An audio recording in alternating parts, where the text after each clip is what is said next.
Saya nggak mau tahu, saya perintah pada Panglima dan Kapolri, urusan keamanan itu urusanmu.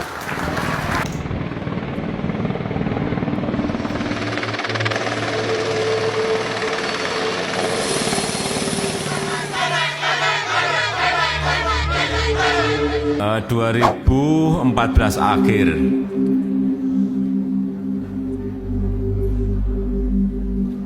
Satu setengah bulan setelah saya dilantik, saya langsung terbang ke Papua.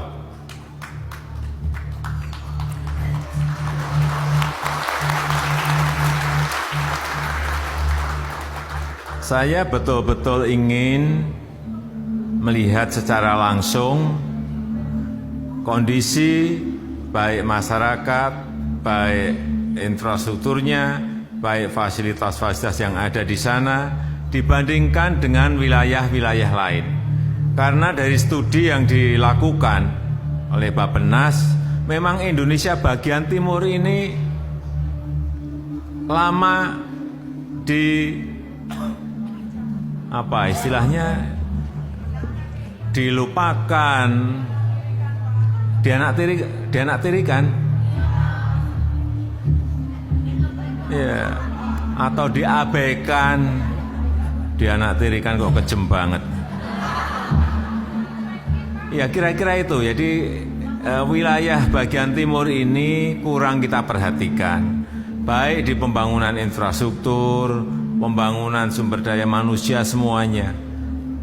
Dan informasi yang saya terima, data yang saya terima, ingin saya lihat lapangannya seperti apa.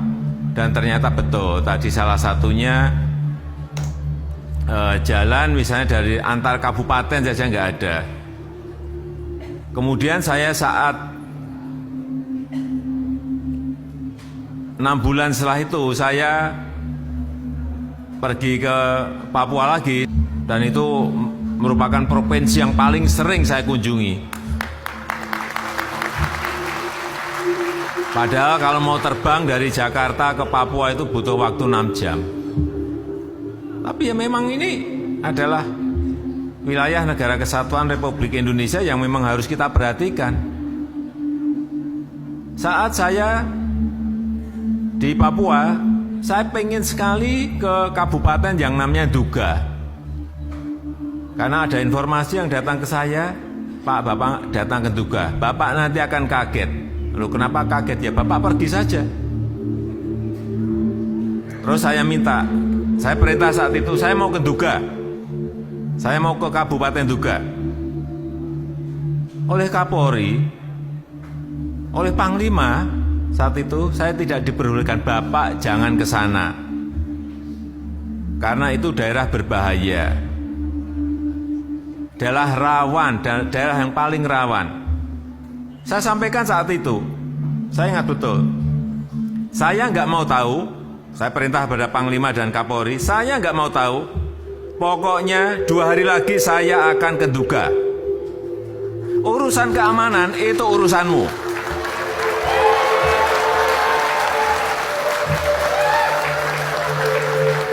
Saya mau terbang ke sana.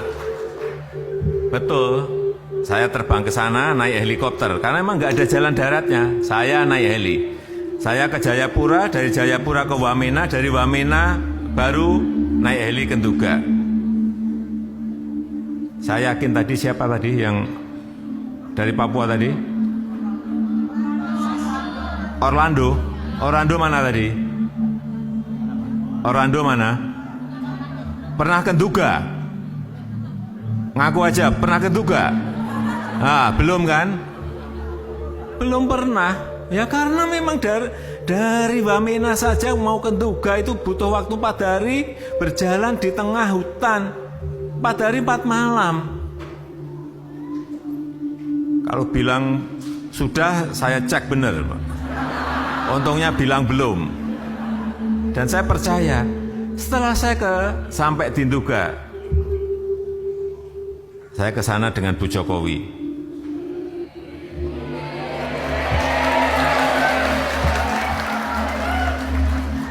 Naik heli. Begitu turun di Duga, ketemu Bupati, Pak Bupati. Saya melihat itu di kotanya, kantor kabupaten ada di situ. Saya lihat kok nggak ada orang, satu orang pun. Di tengah hutan ada wilayahnya. Saya tanya ke Bupati, penduduknya di sini ada berapa?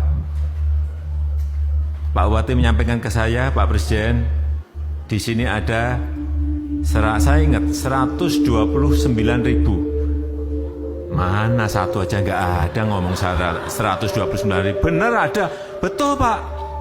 Itu distriknya ada di tengah-tengah hutan Pak. Kalau Bapak mau ngecek silahkan. Pak Bupati ini pintar, pasti saya nggak ngecek gitu Pak. Kira-kira berjalan dari sini ada yang 8 jam, ada yang 12 jam. Ya dia udah nyangka pasti saya nggak akan mungkin jalan.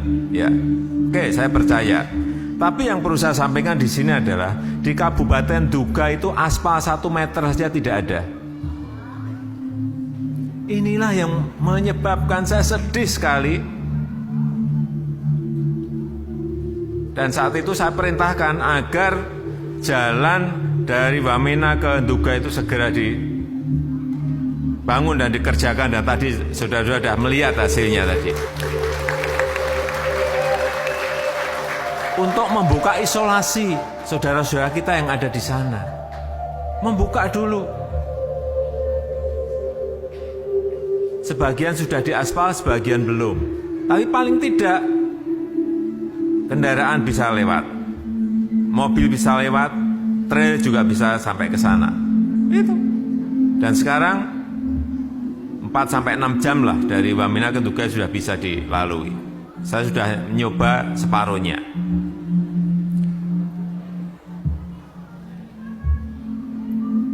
Saya itu juga saya minta ke Pak Bupati, Pak Bupati, ini benar ada 129.000 enggak sih penduduk yang ada di sini? Benar Pak ada. Oke, saya tunjukkan saja tempat yang paling ramai yang ada di kabupaten ini di mana? Bisa Pak, kita ke pasar. Saya diajak ke pasar. Begitu sampai di pasar saya kaget, ternyata di situ juga ada paling-paling 60 orang saja. 60, bukan 60.000, 60 orang. Inilah kondisi apa adanya yang ingin saya sampaikan kepada Bapak Ibu dan saudara-saudara semuanya berkaitan dengan pertanyaan tadi. Kenapa saya begitu intent ke Papua? Dorongan apa yang menyebabkan itu? Ya jawabannya yaitu semakin saya tahu, semakin saya ingin memberikan perhatian yang berbeda kepada Papua.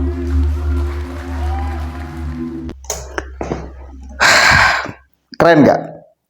Momen itu diingat dan dicatat betul, saya yakin, oleh masyarakat kita.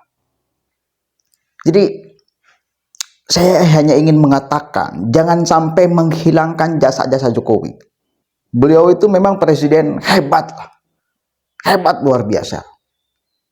Keberaniannya yang sangat luar biasa, kegigihannya, keuletannya, itu beliau yang kita hormati dan cintai sama-sama. Bahwa kemudian sekarang beda pilihan politik dengan kalian yang dulu mendukung Jokowi, jangan sampai menghilangkan jasa-jasa beliau. Jangan. Terlalu besar jasanya untuk Indonesia. Bukan hanya untuk orang yang ada di Jawa, tetapi untuk mayoritas masyarakat Indonesia dari berbagai pulau. Papua itu yang dari dulu tidak diperhatikan, di masa pemerintahan Jokowi sangat diperhatikan betul. Presiden takut ke sana, Jokowi malah datang ke sana. Itu beliau.